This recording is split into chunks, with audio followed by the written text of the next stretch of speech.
La 13e saison de Top Chef a été lancée mercredi dernier sur M6. Le public a pu faire la connaissance des 15 cuisiniers en compétition, sélectionnés parmi les centaines de candidatures envoyées à la production. Tremplin incomparable, excitation de passer à la télé, volonté de se mesurer à plus fort que soi.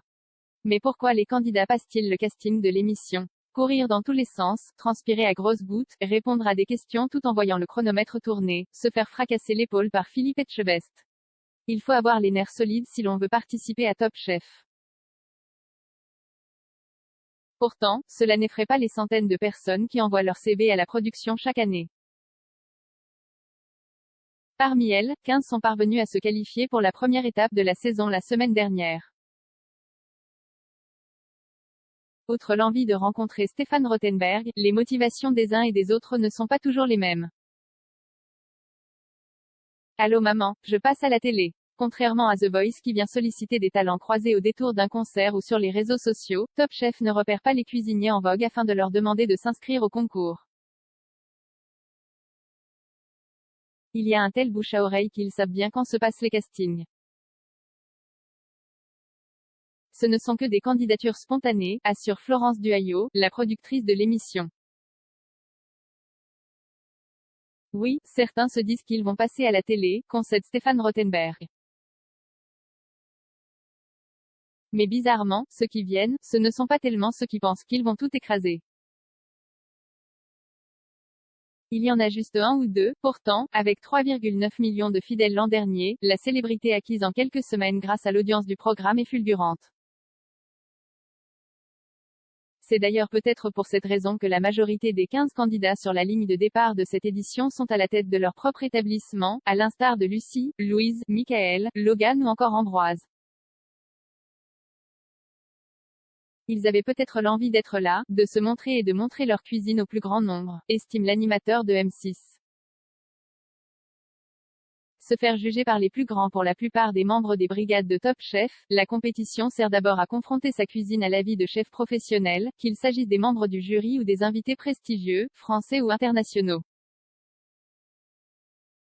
Constatant l'impact que pouvaient avoir les retours sur la motivation des candidats, la production a décidé de les faire assister à la dégustation il y a quelques années.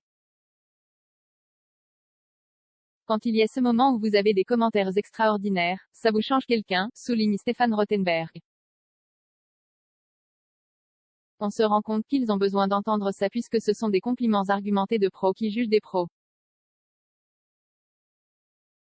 Un chef respecté peut vous engueuler une fois mais lorsqu'il vous dit bravo, c'est super important. Savoir où on se situe à 25 ans, Lilian souhaitait ouvrir son propre restaurant, devenir l'un des plus grands chefs de sa génération et accumuler les étoiles sur son tablier. Malheureusement, à quelques jours de la signature qui allait changer sa vie, le premier confinement s'est abattu sur le pays.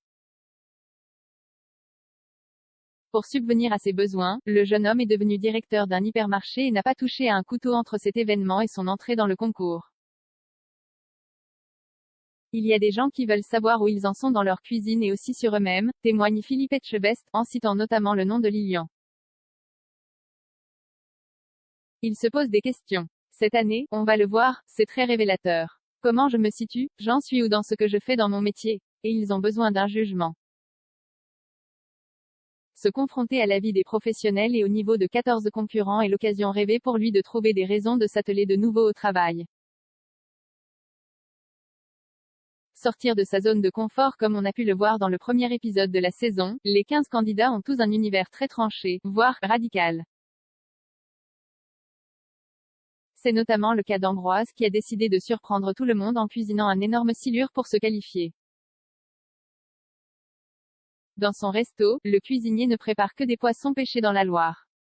Thibaut, lui, souhaite avoir la plus petite empreinte carbone possible dans son établissement et a décroché une étoile verte. En participant à Top Chef, tous sont au courant que parmi la trentaine d'épreuves proposées par les chefs, certaines comporteront de la viande tandis que d'autres seront intégralement végétales.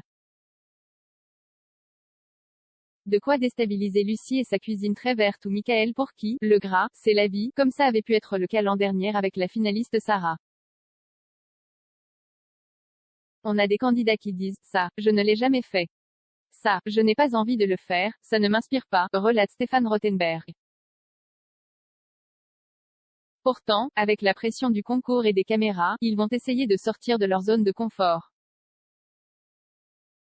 Parfois, ça va marcher au-delà de ce qu'ils imaginaient, rassure l'animateur. 0 commentaire 22 partages partagé sur Messenger, partagé sur Facebook, partagé sur Twitter, partagé sur Flipboard, partagé sur Pinterest, partagé sur LinkedIn, envoyé par mail, sauvegarder une faute. Imprimé.